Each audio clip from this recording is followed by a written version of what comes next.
Assalamualaikum warahmatullahi wabarakatuh. Alhamdulillahi rabbil alamin.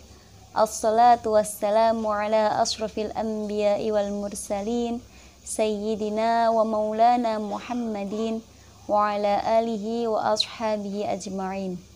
Rabbi syahri sadri wa yassirli amri wahlul uqdatam min lisani yafqahu qawli, amma ba'd.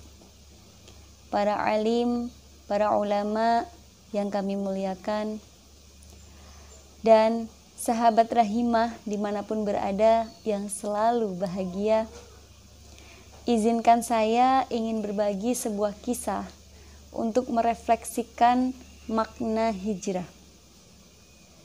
Sebelumnya, saya ingin mengutip kalimat yang sangat indah yang ditulis oleh beliau Ibu Nyai Hajah Badriah Fayumi tentang hijrah Nabi dulu dan fenomena kini.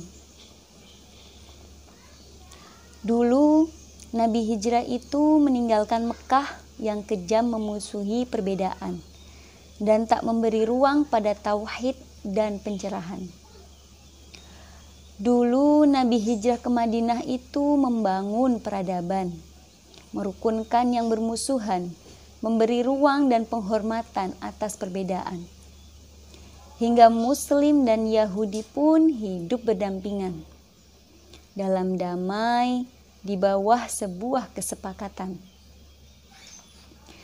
Meski Mekah menorehkan banyak luka, di hati Nabi yang ada hanya rindu dan cinta.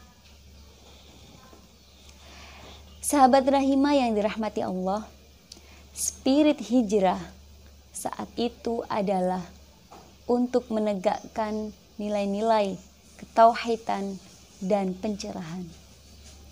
Bahwasannya manusia hanyalah hamba Allah dan hanya Allah yang patut disembah. A'udzu billahi minasyaitonir rajim. Wa ma khalaqtul jinna wal insa illa liya'budun. Dan aku tidak menciptakan jin dan manusia melainkan supaya mereka menyembah kepadaku. Firman Allah surat Az-Zariyat ayat 56. Jadi intinya manusia diciptakan itu semata-mata untuk menyembah Allah. Spirit ketauhidan ini begitu dahsyat. Karena apa? Karena mampu merubah masyarakat jahiliyah menuju masyarakat yang beradab. Jelas sekali di mana saat itu tradisi masyarakat tidak memanusiakan manusia. Bahkan tidak memanusiakan perempuan. Bukan hanya sekedar di Arab, dimanapun. Perempuan seperti benda mati yang bisa diperlakukan dengan keji. Dengan mudah, ketika melahirkan anak perempuan, mereka menguburnya hidup-hidup. Ketika perempuan haid, mereka merasa jijik dan kotor. Seolah-olah perempuan ini sedang dikutuk. Perempuan seperti benda mati. Tubuhnya seperti tidak dimilikinya sendiri. Bisa diwariskan kapanpun dan oleh siapapun. Bahkan banyak sekali budak-budak perempuan yang mudah dilacurkan. Jangankan akses menimba ilmu dan mengangkat suara di depan publik. Tubuh perempuan sendiri seolah bukan miliknya. Akan tetapi, tradisi jahiliyah ini dipadamkan oleh sosok manusia agung dan mulia. Beliau adalah baginda Rasulullah Sallallahu Alaihi Wasallam. Menegakkan nilai-nilai ketauhidan bukanlah hal yang mudah. bahkan taruhan nyawa baginda Rasulullah.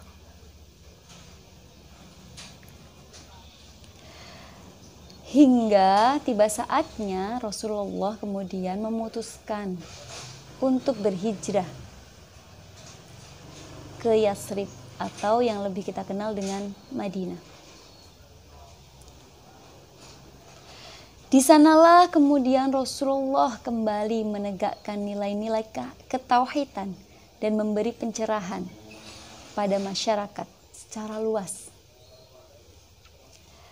Spirit ketauhidan ini menyadarkan masyarakat bahwa semua manusia hanya milik Allah, hanya hamba Allah. Semua manusia hanya menyembah Allah, bukan menyembah apapun atau siapapun. Dan perempuan adalah manusia seutuhnya, sama seperti laki-laki. Laki-laki dan perempuan sebagai manusia memiliki tugas di bumi ini karena mereka adalah khalifah. Mereka mitra. Untuk apa? Untuk menjaga bumi, untuk melahirkan kebaikan, dan untuk menciptakan perdamaian. Spirit ketauhidan juga membongkar makna perbedaan. Di sisi Allah, tidak ada bedanya antara laki-laki dan perempuan. Yang membedakan mereka adalah keimanan dan ketakwaannya. Dari sini kita bisa merasakan betapa misi kenabian salah satunya adalah memanusiakan perempuan. Memberi kebebasan perempuan atas dirinya untuk bisa berkembang, untuk bisa mencari ilmu, untuk bisa berdaya, untuk ikut berjuang, dan lain sebagainya. Sama halnya seperti laki-laki. Kemudian dalam sejarah juga tercatat banyak sekali sahabat-sahabat perempuan yang berperan untuk menegakkan agama Allah.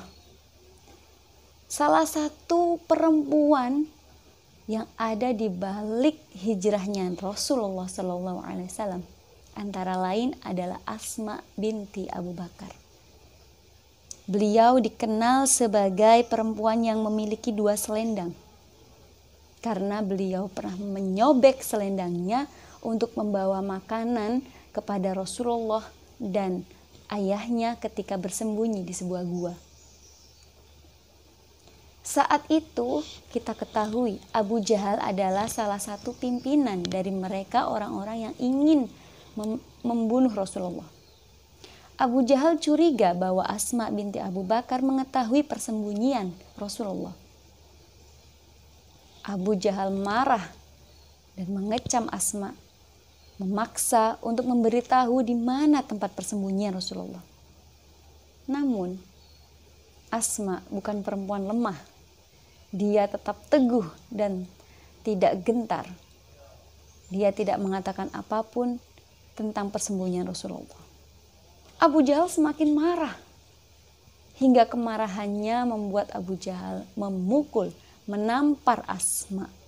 Padahal Asma saat itu sedang hamil. Tamparan keras Abu Jahal pun membuat kalungnya terlepas. Betapa kerasnya pukulan Abu Jahal hingga kalung Asma terlepas.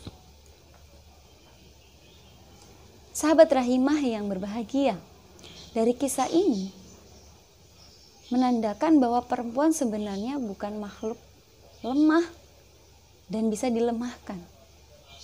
Karena ternyata perempuan juga bisa tangguh dan bisa kuat untuk memegang teguh prinsip ketauhidan.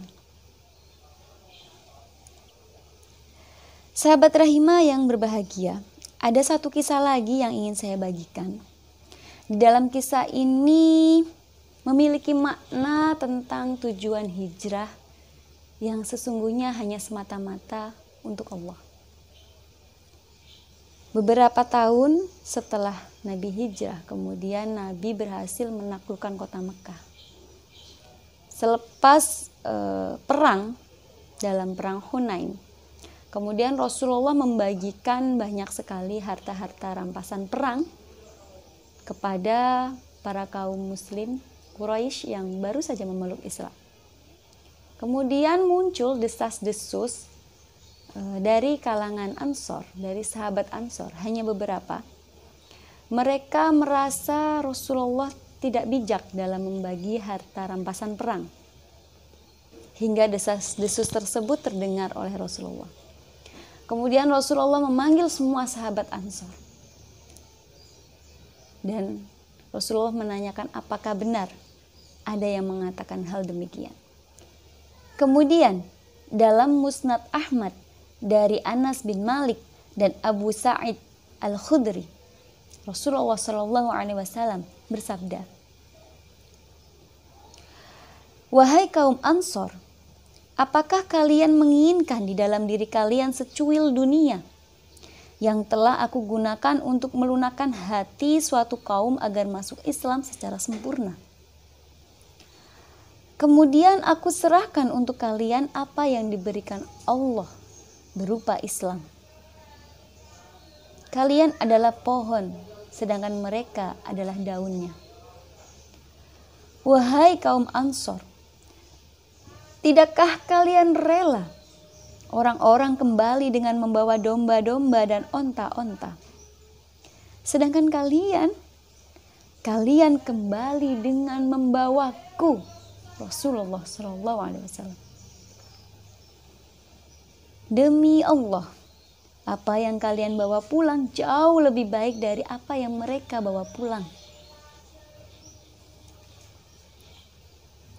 Rasulullah kemudian melanjutkan, "Demi yang jiwaku berada di tangannya, andai kata orang-orang memilih jalan di antara celah-celah bukit, lalu orang-orang Ansor memilih jalan lain, niscaya aku akan menapaki jalan yang ditempuh orang-orang Ansor.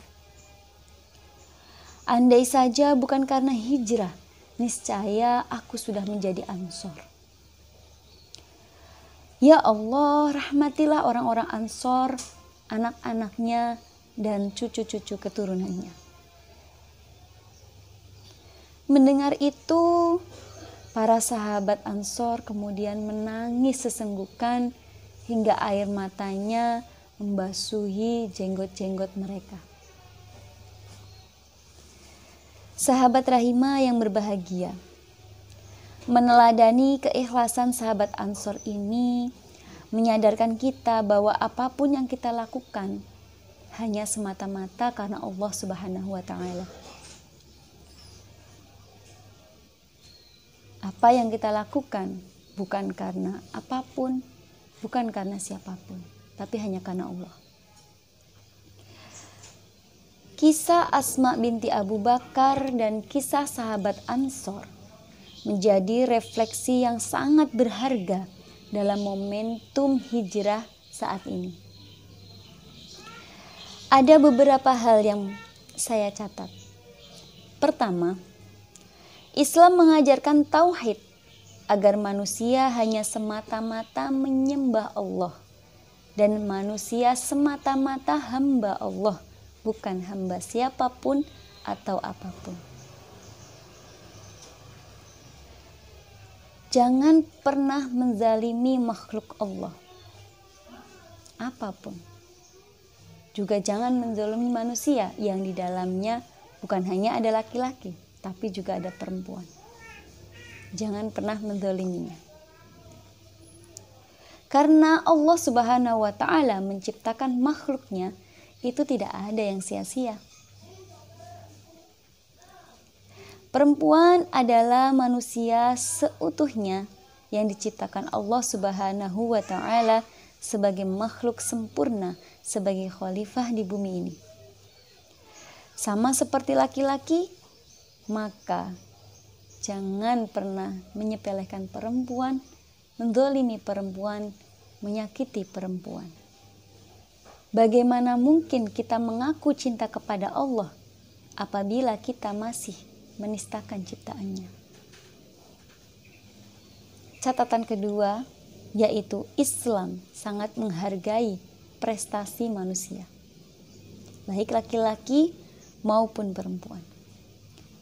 Prestasi Asma binti Abu Bakar dan prestasi sahabat Ansor diganjar oleh Allah Subhanahu wa taala berupa kemuliaan, dan mereka semua dikenang sepanjang sejarah hingga saat ini. Nabi mengajarkan Islam dengan penuh kasih sayang. Lahirlah sosok Sayyidah Khadijah Al-Kubra, Sayyidah Aisyah, sahabiat-sahabiat seperti Ummu Salamah, Asma binti Abu Bakar, kemudian Robi al-Adawiyah, dan sebagainya. Perempuan-perempuan ini perjuangannya tercatat dalam sejarah dan eksistensinya masih ada sampai sekarang. Bukankah memuliakan perempuan adalah akhlak yang agung, akhlak yang mulia? Sudah semestinya ini kita terus menjaga sampai akhir nanti. Sekian dari saya, semoga bermanfaat dan mohon maaf apabila ada kesalahan. Wallahu yarhamuna birrahmah. Wassalamualaikum warahmatullahi wabarakatuh.